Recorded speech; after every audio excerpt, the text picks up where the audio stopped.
Hello student, welcome to chemistry class. In today chemistry class, we will continue alcohol phenol ether chapter, and as you know that we are studying preparation of preparation of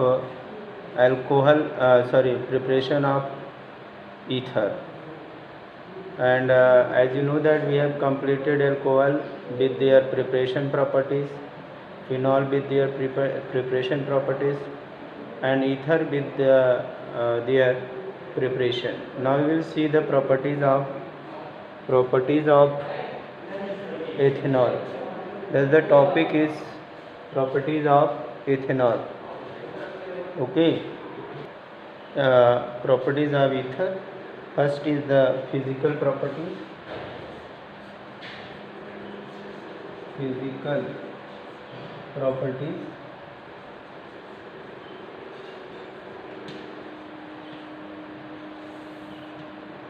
In physical properties, first we will see the physical state. Physical state. E. What is the physical state of ether? Ether is a volatile liquid. Lower homologous series. Homologous of ether. Lower homologous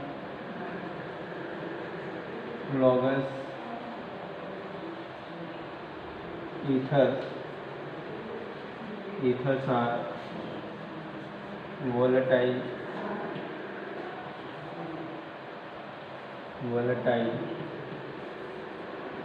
colorless,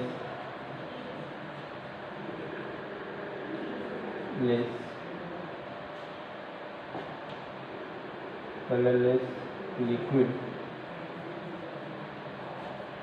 with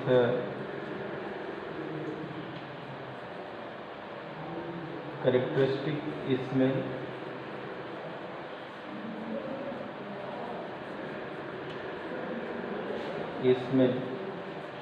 that is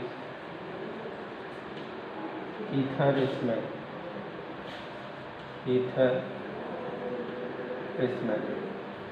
Okay.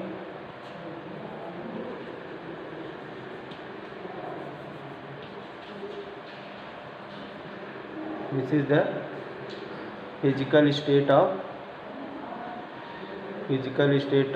ether. Now we will see the boiling point.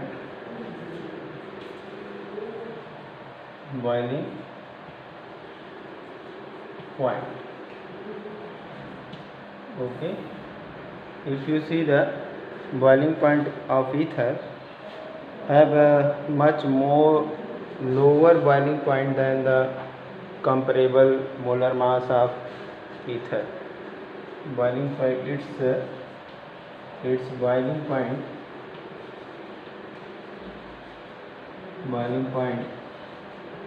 is much lower than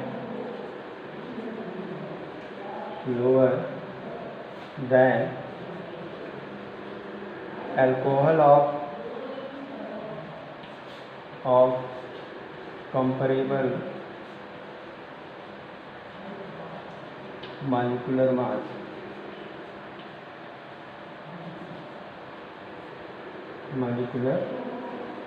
mass. Okay, its boiling point is much lower than alcohol of comparable molecular mass. क्यों ऐसा होता है? Because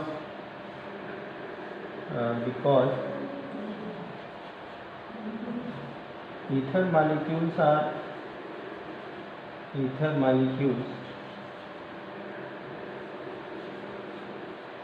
are not associated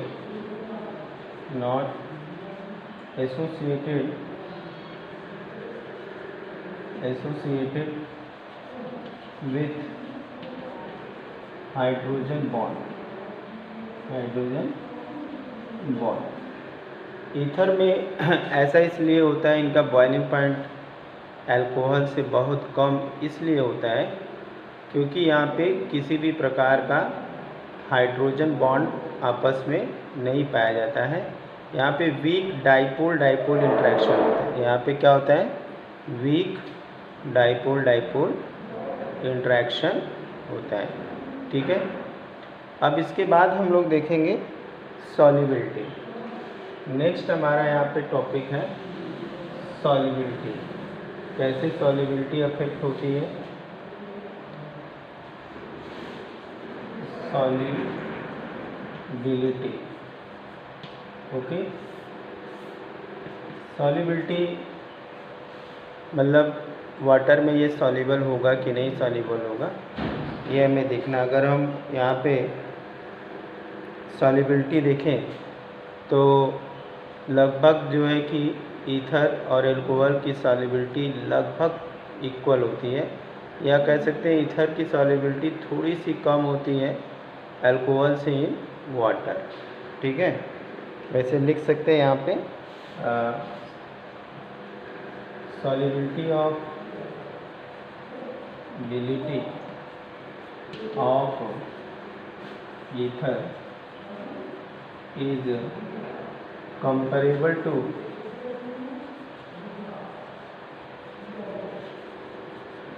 to alcohol of same molecular mass,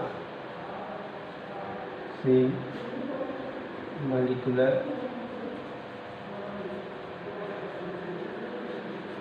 मास। ठीक है, alcohol के comparable होती है। ठीक है, क्यों होती है? This is due to ability of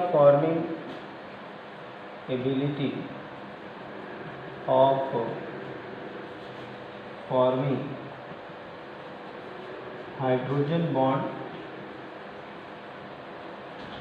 with water, hydrogen bond with water. Okay, hydrogen bond with water. Clear है? चलिए नेक्स्ट हम आते हैं, ये होगी सॉल्युबिलिटी। मगर सॉल्युबिलिटी जो होती है, जैसे जैसे मॉलिक्यूलर मास बढ़ता है सॉल्युबिलिटी कम होती जाती है, क्योंकि हाइड्रोकार्बन पार्ट जितना बढ़ेगा उतनी पोलैरिटी कम होगी और उतनी सॉल्युबिलिटी कम होती जाएगी। बट ऑन इंक्रीजिंग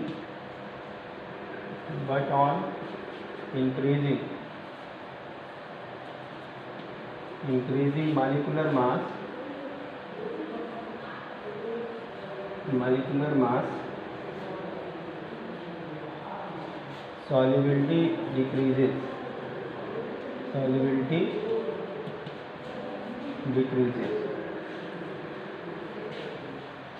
सॉल्युबिलिटी जो होती है यहाँ पे डिक्रीज होती है। ओके, सॉल्युबिलिटी क्या होती है? डिक्रीज होती जाती है। इसके बाद हम लोग देखेंगे कारण क्या है कि सॉल्युबिलिटी डिक्रीज हो जाती है। Due to decrease in tendency of forming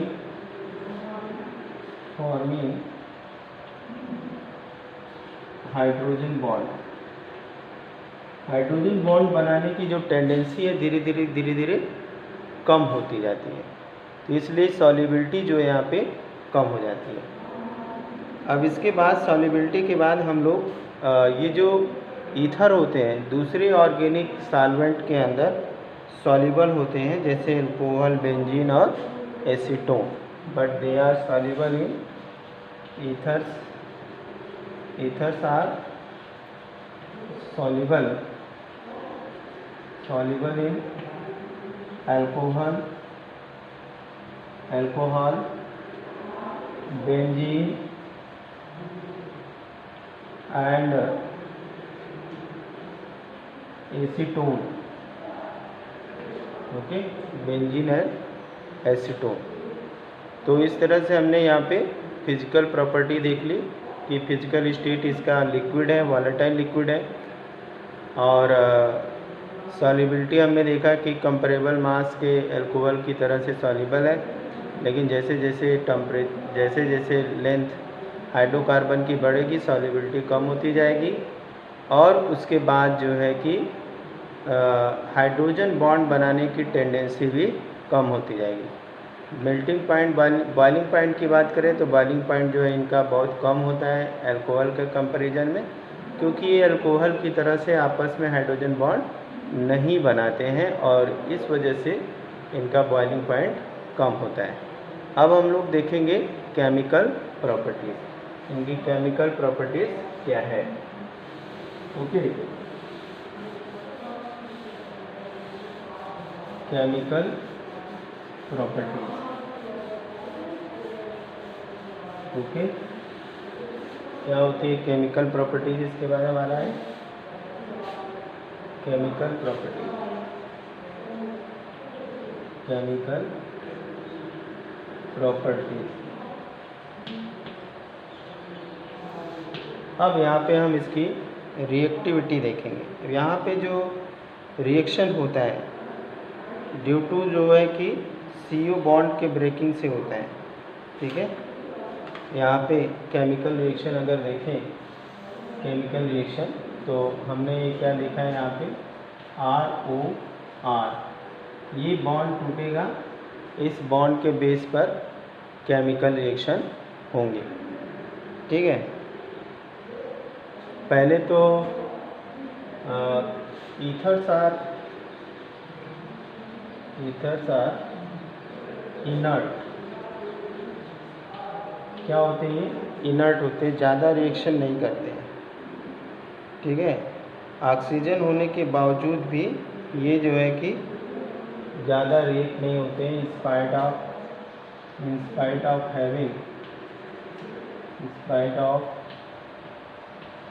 having to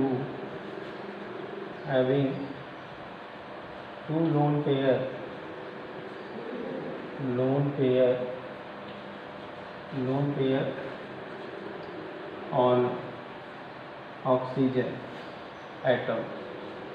oxygen atom के पास जो है कि 2 लोन पेयर होने के बावजूद भी ये बहुत कम रिएक्टिव होते हैं, ठीक है।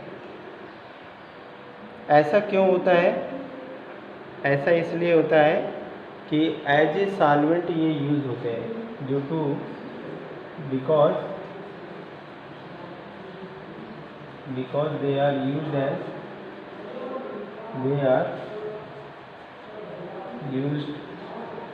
As solvent. इसी प्रॉपर्टी की वजह से इनको सॉल्वेंट के रूप में हम लोग यूज़ करते हैं, ठीक है।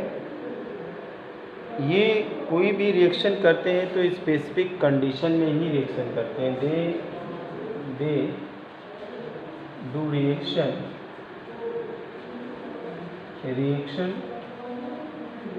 ओनली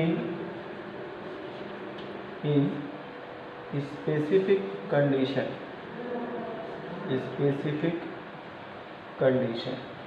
कुछ स्पेसिफिक कंडीशन में ही ये रिएक्शन करते हैं, ठीक है।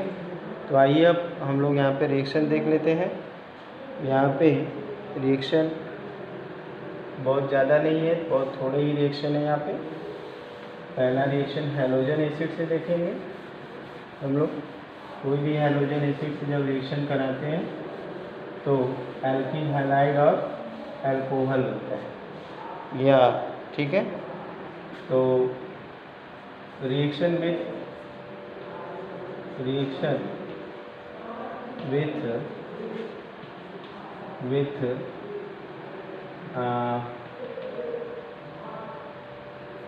एसिड हैलाइड,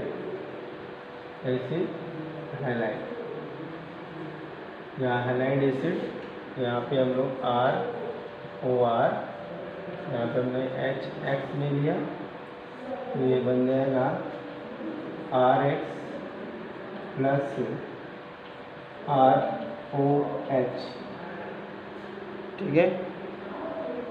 और यहाँ पे हमारा जो X है वो क्या हो सकता है, DR, और I हम यहाँ पे ले सकते हैं।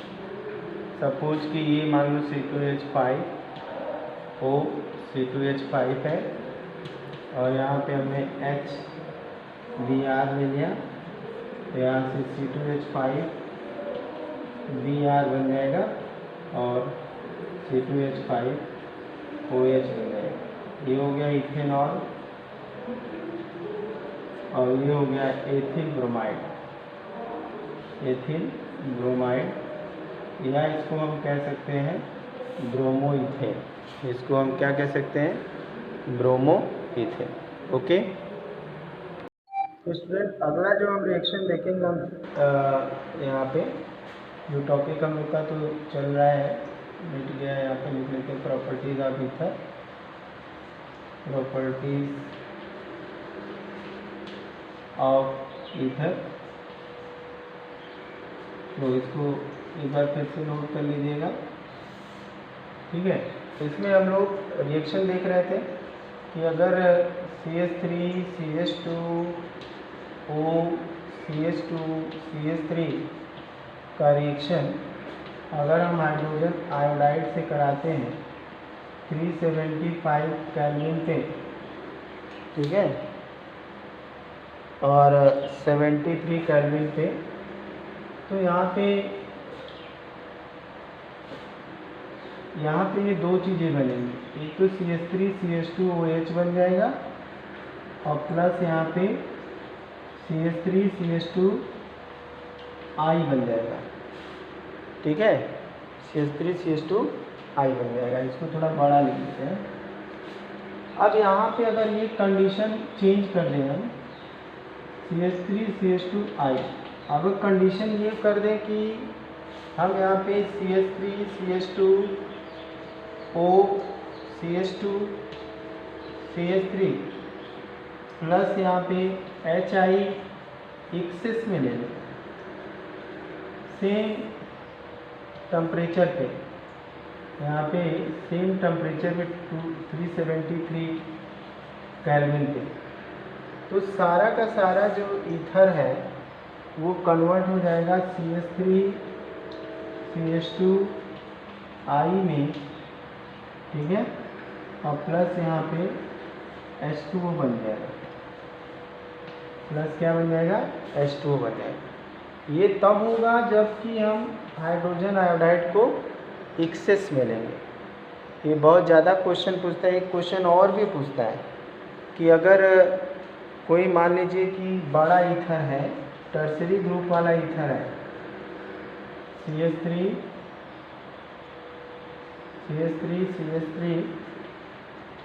O CH3 ऐसा है, और उस कंडीशन में हम हाइड्रोजन आयोडाइड से रिएक्शन करा रहे हैं, तो क्या होगा 373 केल्विन पे। अगर ये कंडीशन है तो हमेशा याद रखो जो हमारा ये आयोडाइड है स्टेबल कार्बोनियम आयन प्रोड्यूस करता है, स्टेबल कार्बोनियम आयन प्रोड्यूस करता है।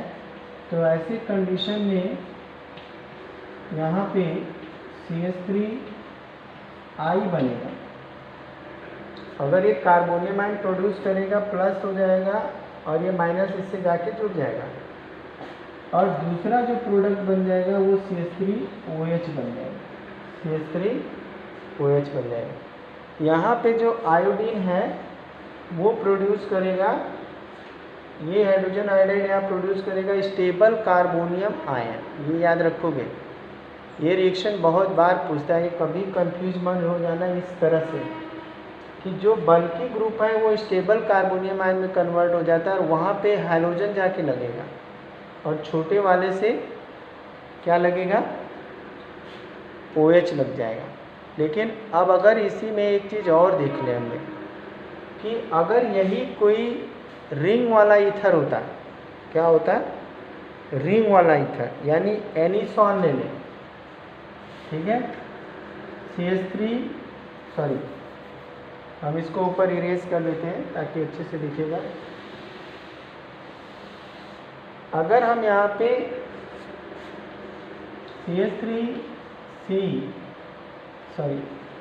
यहाँ पे हम एक रिंग बनाते हैं, ठीक है, और इस रिंग से OCH3 जोड़ देते हैं, इसको हम एनीसॉल कहते हैं, एनीसॉल।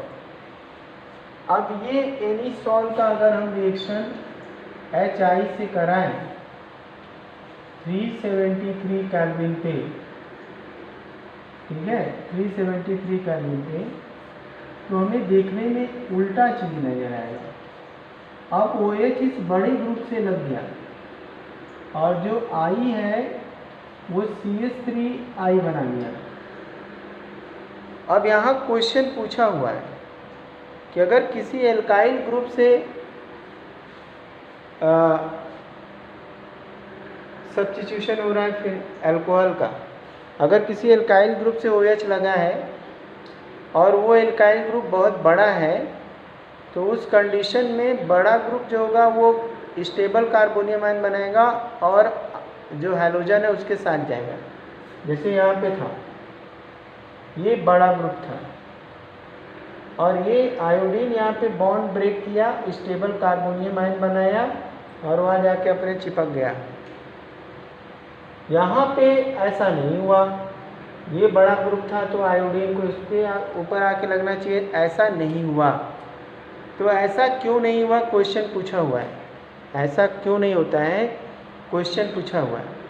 और इस क्वेश्चन का जवाब देने के लिए रटने की ज़रूरत नहीं है, समझने की ज़रूरत है। बस हमें ये देखना है कि यहाँ पे जो हमारा ईथर का ग्रुप लगा है, यहाँ पे ये कार्बन sp3 हाइब्रिडाइज है। क्या है, sp3 हाइब्रिडाइज।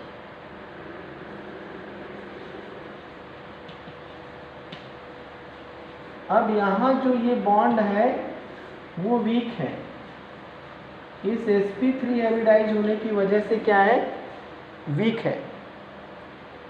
बात समझ आ रही है, sp3 की वजह से क्या है, वीक है। लेकिन इस केस पे क्या है, ये जो कार्बन है वो sp2 हाइब्रिडाइज है। क्या है, sp2 हाइब्रिडाइज है। और sp2 हाइब्रिडाइज है तो यहाँ पे जो है एक चीज आती है, पार्शियल डबल बॉन्ड कैरेक्टर। क्या आ जाता है, पार्शियल डबल बॉन्ड कैरेक्टर। और पार्शियल डबल बॉन्ड होने की वजह से ये बहुत स्ट्रांग हो जाता है, उसको हैलोजन नहीं तोड़ पाएगा। तो ऐसी कंडीशन में यहाँ पे बॉन्ड यहाँ से टूटेगा, यहाँ से, यहाँ OH लग जाएगा और यहाँ पे I लग जाएगा। बात समझ आई कि नहीं, क्वेश्चन ये पूछा हुआ है, हम यहाँ पे उस क्वेश्चन को लिख भी देते हैं और जवाब भी बता देते हैं कि अगर एल्काइल ग्रुप से, क्वेश्चन लिख देते हैं यहाँ पे। क्वेश्चन क्या है,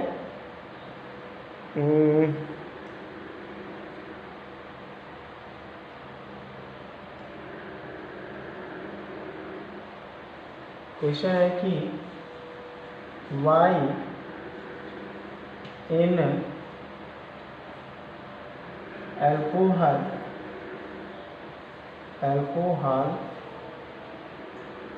Y in alcohol during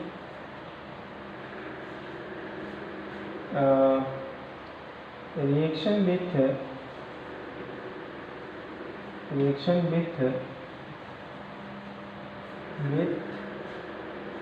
hydrogen iodide, it gives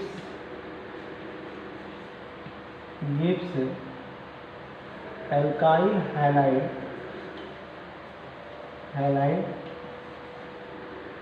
while जबकि while in phenol during reaction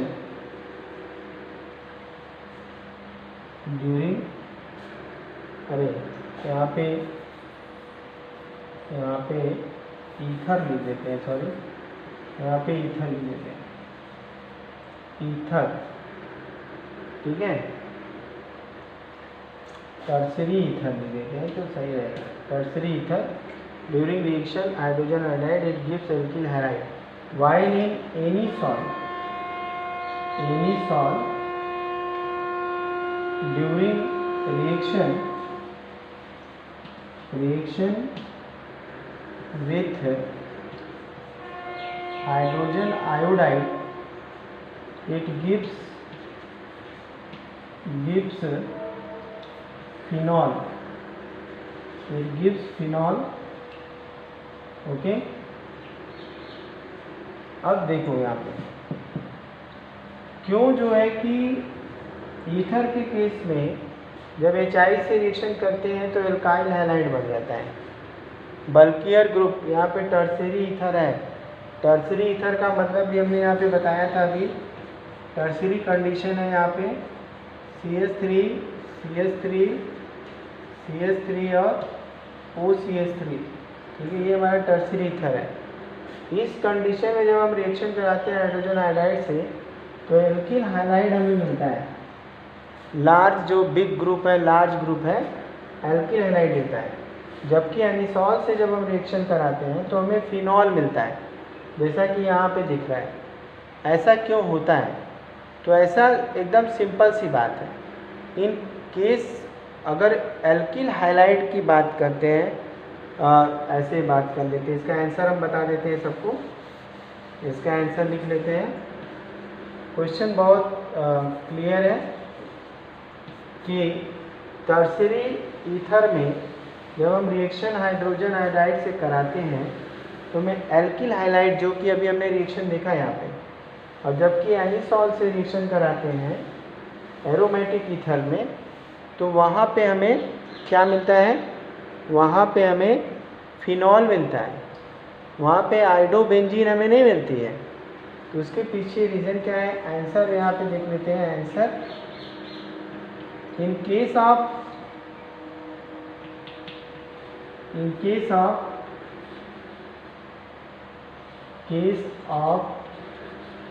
tertiary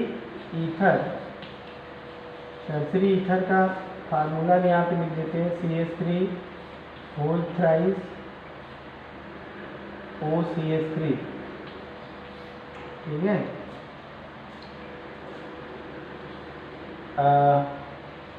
alkyl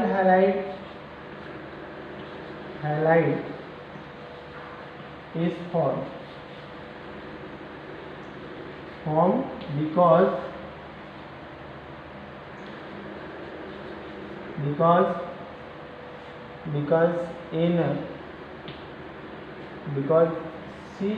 OCH3 bond is weaker and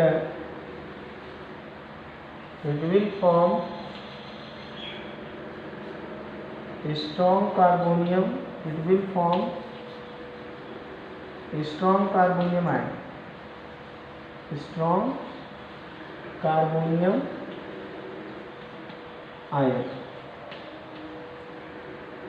carbonium ion. ठीक है, स्ट्रॉन्ग कार्बोनियम आयन बनाता है which results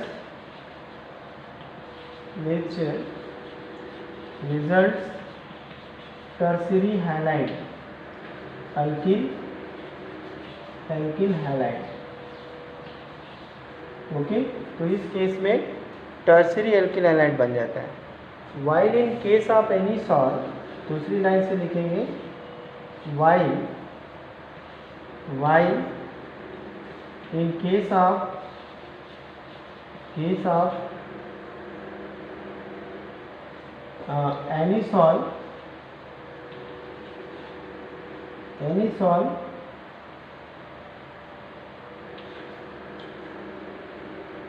bond of oxygen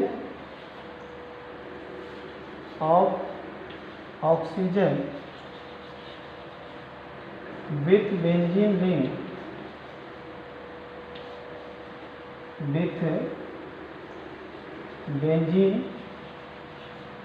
ring is partially double bond, partially double bond, so it is stronger,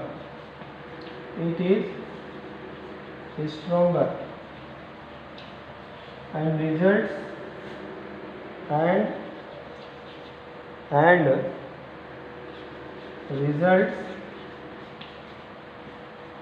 phenol formation.